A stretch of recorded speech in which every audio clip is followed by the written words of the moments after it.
నమస్తే, నేను మీ సిద్దిరెడ్డి శ్రీనివాస్ రెడ్డి. ఇరాన్ యుద్ధం ప్రారంభమై 10 రోజులు గడుస్తున్నప్పటికీ అది ఎంత నష్టపోయింది, ఎంత కోల్పోయింది అనేది పక్కకు పెడితే ప్రపంచ దేశాలను కూడా వణుకు పుట్టిస్తున్న సందర్భం. హర్మోజ్ జలసంధిని పెట్టుకొని హర్మోజ్ జలసంధి ద్వారానే మొత్తం ప్రపంచ దేశాలను గడగడలాడిస్తున్న సంఘటన మనం చూస్తున్నాం. అణ్వాయుధాలున్న దేశాన్ని ఎదుర్కోవాలంటే ఎంతో కొంత కోల్పోవాల్సి ఉంటుందనే సందర్భంలో యుద్ధం మొదలుపెట్టిన ఆ యుద్ధం మొదలుపెట్టిన వ్యక్తిని కూడా వణుకు పుట్టిస్తున్న సందర్భం కనిపిస్తుంది. కేవలం హార్మోజ్ జలసంధిని అడ్డు పెట్టుకొని మొత్తం ప్రపంచ దేశాలనే వణుకు పుట్టిస్తున్నాయి. ఒక దిక్కు చమురు, సహజ వాయువు పైన దాడులు జరిగి నష్టం జరుగుతూ ఉంటే ఉత్పత్తిని చేసి వాటి నిల్వలు ఎక్కడ ఉంచుకోవాలనే తెలియని పరిస్థితుల్లో కూడా ఇరాక్, అరబ్ ఎమిరేట్స్ ఇట్లాంటి గల్ఫ్ దేశాలు ఇవన్నీ కూడా ఆలోచిస్తున్న తరుణం.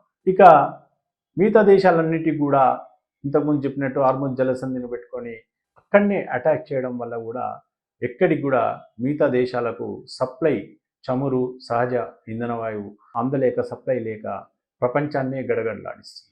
కేవలం 10 రోజులనే ఈ సిచ్యువేషన్ ఉంటే రేపు ఇంకా ఏ రకంగా ఉంటుందనేది కూడా చర్చ మొదలైంది.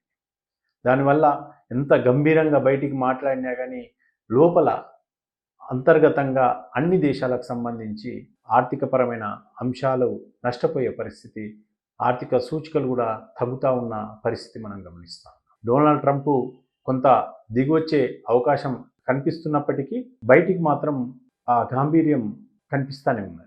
అయితే ఇరాన్ ఈ రకమైన ఇజ్రాయెల్, అమెరికా దేశాల్లో ఉన్న ఆయుధాలు కూడా తగ్గిపోయే పరిస్థితికి వచ్చేసి దానివల్ల ఆ దేశాల్లో కూడా ఆర్థిక పరిస్థితి అంటే ఒకవైపు ఆయుధ నిల్వలు తగ్గిపోవడం, ఆర్థిక పరిస్థితి దిగజారడం, నిత్యం అవసరం ఉన్న చమురు, సహజ వాయువులు ఇబ్బంది కావడం, ఇవన్నిటిని దృష్టిలో పెట్టుకొని ఈ యుద్ధం త్వరలోనే మూసే అవకాశం కనిపిస్తుంది. ప్రపంచ దేశాలన్నీ కూడా ఖచ్చితంగా ఈ ఆర్థికపరమైన అంశాల్లో, ప్రజలకు సంబంధించిన సహజ ఇంధన వాయువుల అంశాల్లో నష్టం జరిగే పరిస్థితి ఉంది కాబట్టి యుద్ధం త్వరితగతిని ముగిసే అవకాశం కనిపిస్తుంది.